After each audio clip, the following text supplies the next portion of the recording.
Hello tout le monde, j'espère que vous allez bien. Je vous retrouve aujourd'hui dans une nouvelle vidéo, la première de 2025. Je vous souhaite à tous une très bonne année. Comme vous pouvez le voir, je me suis installée près du feu. Je trouve que ça fait une vidéo beaucoup plus cocooning. Je n'ai pas allumé le sapin parce que avec les lumières ça faisait des reflets bizarres et j'avais peur que ce soit dérangeant à la vidéo. Je tourne cette vidéo, on est le 2 janvier donc on a encore le sapin, je vous avouerai. Cette vidéo sera postée un peu plus tard mais on est encore dans l'esprit de Noël au maximum qu'on peut. Aujourd'hui, je vous retrouve pour une nouvelle vidéo où on va parler un peu plus de comment garder ses objectifs tout au long de l'année, comment tenir ses résolutions, comment rester motivé, gérer son stress. J'adore tellement être auprès du feu comme ça, je trouve que c'est tellement agréable et reposant et comme je suis pas souvent chez mes parents, j'en profite. Pour commencer cette vidéo, je voulais vous parler de comment fixer ses objectifs pour pouvoir les tenir tout au long de l'année et ne pas les abandonner parce qu'on connaît tous les résolutions de début d'année qu'on tient le mois de janvier et qu'après on ne tient plus et qu'on abandonne. Bon, ça arrive à tout le monde je pense et c'est pas grave, c'est ok, mais comment faire en sorte que on les abandonne pas et que elles tiennent et qu'elles restent dans la durée et que vous puissiez justement réussir à maintenir vos résolutions durant toute l'année.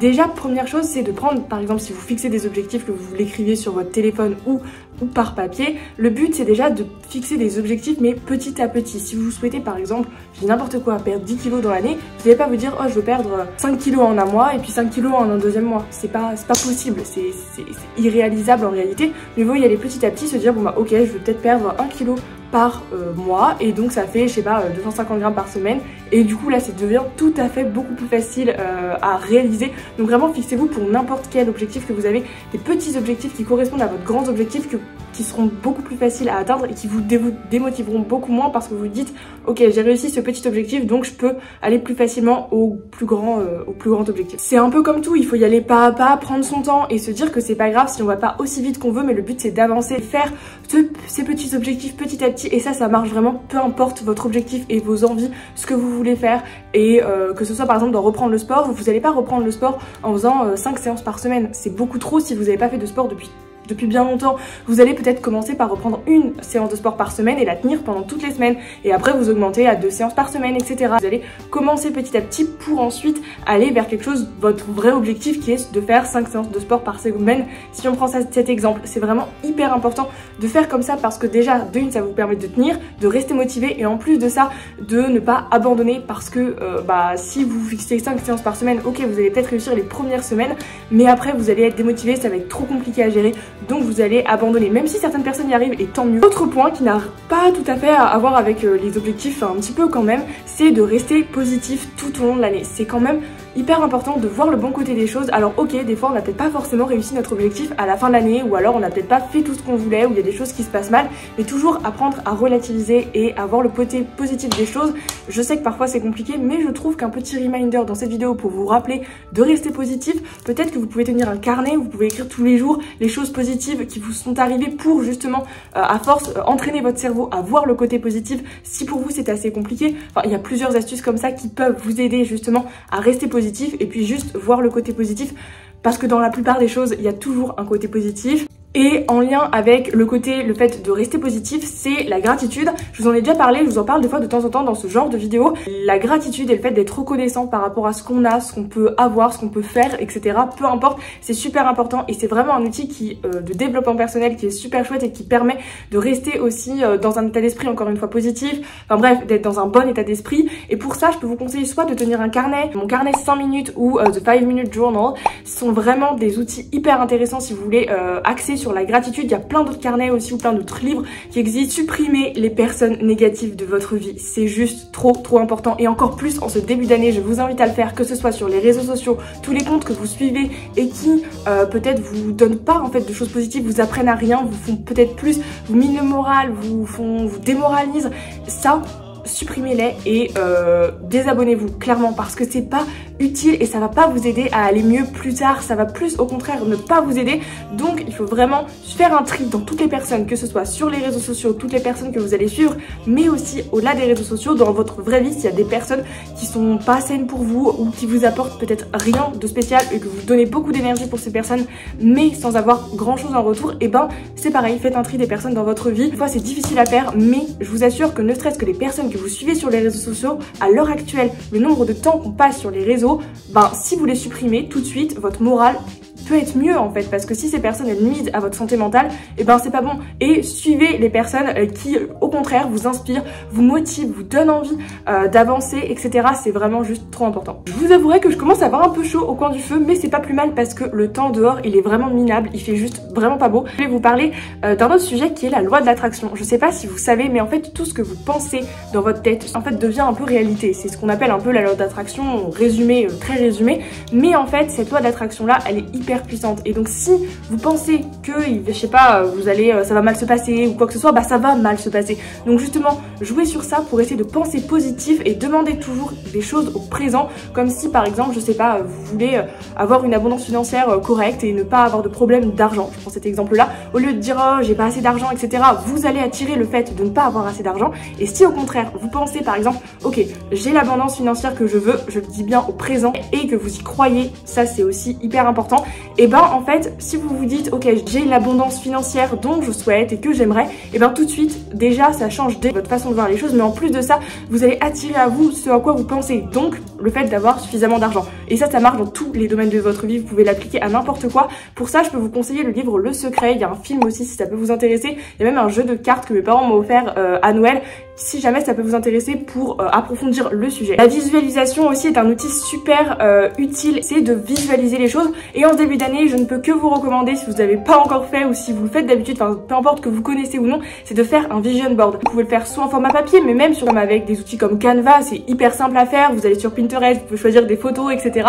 Que vous les imprimiez ou que vous les fassiez en format ordinateur, peu importe, le but c'est de visualiser ce que vous voulez faire, vos objectifs, et ça peut être aussi un outil que vous pouvez revenir tout au long de l'année pour vous rappeler vos objectifs, vos motivations et tout ce qui vous donne envie de faire, vos rêves, etc. Je trouve que c'est des outils qui sont déjà sympas à faire et en plus de ça, qui peuvent être aussi motivants. Et tout comme la visualisation, vous pouvez aussi tenir par exemple, je sais pas, si vous l'avez pas encore fait, faire un carnet où dedans vous marquez tout ce que vous voulez faire petit à petit dans l'année. Vous refermez ce carnet durant toute l'année et à la fin de l'année, vous le rouvrez pour voir si vous avez vraiment accompli et pour aussi le refaire pour l'année d'après. Ça peut être aussi des outils qui peuvent vous aider à mieux visualiser et encore une fois à attirer à vous le positif. Je peux également vous conseiller d'écrire aussi quand ça va pas, si vous avez des moments de down dans l'année, des moments où ça va moins bien, parce que c'est ok aussi et ça arrive, parce que la vie on sait tous que c'est des montagnes russes, c'est pas tous les jours tout beau tout rose, et ben c'est justement d'écrire par exemple quand ça va pas et de se dire ok je mets tout sur le papier, tout ce qui va pas, tout de suite vous allez voir que ça va vous décharger. C'est mieux en papier parce que le fait d'écrire avec le crayon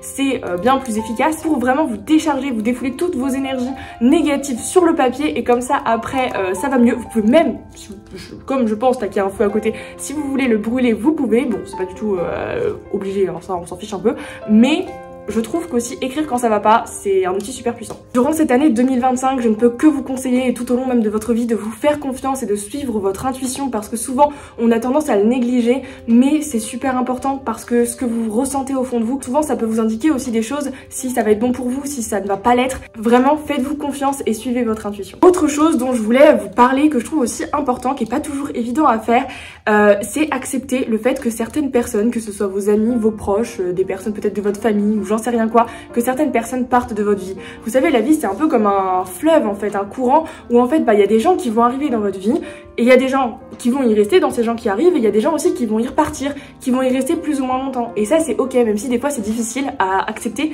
mais accepter que ok, peut-être pendant 6 mois il y a une personne qui va être là dans votre vie, vous allez être super proche et après vous allez vous éloigner, et peut-être que plus tard vous allez vous retrouver et peut-être pas, et c'est ok, et l'accepter. Des fois c'est compliqué, je vous avouerai, mais accepter que la vie, il y a des gens qui rentrent, il y a des gens qui sortent, il y a des gens qui vont y rester, il y a des gens qui vont peut-être y partir, et c'est comme ça je pense, mais juste l'accepter déjà c'est une bonne première étape. Et un dernier point que je voulais aborder dans cette vidéo, qui je trouve super important aussi à mentionner pour toute l'année, ça marche à n'importe quand, à n'importe qui, c'est de penser à faire quand ça va ou quand ça va pas, peu importe en réalité, de faire des exercices de respiration et ou de méditation, parce que la respiration n'est pas forcément liée à la méditation. Si vous êtes ok pour faire de la méditation, bien sûr ça va à plein de bienfaits, mais pour certaines personnes c'est compliqué de faire de la méditation, mais dans certains moments faire par exemple des exercices de respiration, ça peut vraiment vous aider si vous êtes stressé, si vous êtes angoissé, si vous avez peur, enfin peu importe, surtout quand ça va pas, c'est souvent là qu'on va y penser, on va pas se mentir, de faire des exercices de respiration pour se poser, pour justement réussir à relativiser et à éviter d'être Déjà, premièrement, je peux vous conseiller quelques applis qui sont gratuites, par exemple Petit Bambou. Alors, il y a une fonctionnalité payante, je vous avouerai, mais vous pouvez faire par exemple des méditations libres, certains exercices de respiration. Vous avez également l'application Respire Relax qui elle est pas trop mal pour faire des exercices de respiration comme la cohérence cardiaque. Il y avait des méthodes comme la méthode 3-6-5. Le but c'est de faire 3 fois par jour, 6 respirations par minute et durant 5 minutes. Donc c'est pas très compliqué, en soi ça vous prend 5 minutes 3 fois dans la journée si vous avez le temps. Je sais pas, vous en faites une le matin, une le midi et une le soir et voilà, c'est fait. Et vous avez aussi la méthode 4-7-8, elle consiste à inspirer sur 4 temps, à retenir sa respiration sur 7 temps et à expirer durant 8 temps. Le but c'est vraiment que l'expiration soit plus longue. Et vous allez voir que vous faites ça pendant quelques minutes seulement, ça va directement vous apaiser si vous avez un moment de stress, d'angoisse, de panique. Donc voilà, tout un tas de petits conseils que je pouvais vous donner pour essayer de passer une belle année, de rester positif, d'essayer de maintenir ses objectifs et de pouvoir la vivre au mieux et la plus sereinement possible. Je vais essayer en cette année de poster 2 vidéos par mois. Je me suis rendu compte qu'en novembre et en décembre, j'ai réussi à poster 2 vidéos par mois plutôt que une comme je vous l'avais annoncé cet été. Je vous garantis rien, mais en tout cas, ce que je peux vous assurer, c'est minimum une vidéo par mois et je vais essayer de vous poster 2 vidéos par mois. Donc voilà, moi je vais vous laisser là. En tout cas, je vous souhaite une très belle année, qu'elle soit heureuse pour vous, que vous soyez en bonne santé ainsi que vos proches et que vous puissiez vous épanouir, voyager, profiter de la vie. C'est super important parce que la vie est bien trop courte et que la vie est très belle, donc profitez-en. Et moi je vous dis à très bientôt, prenez soin de vous et je vous embrasse très fort. Bye!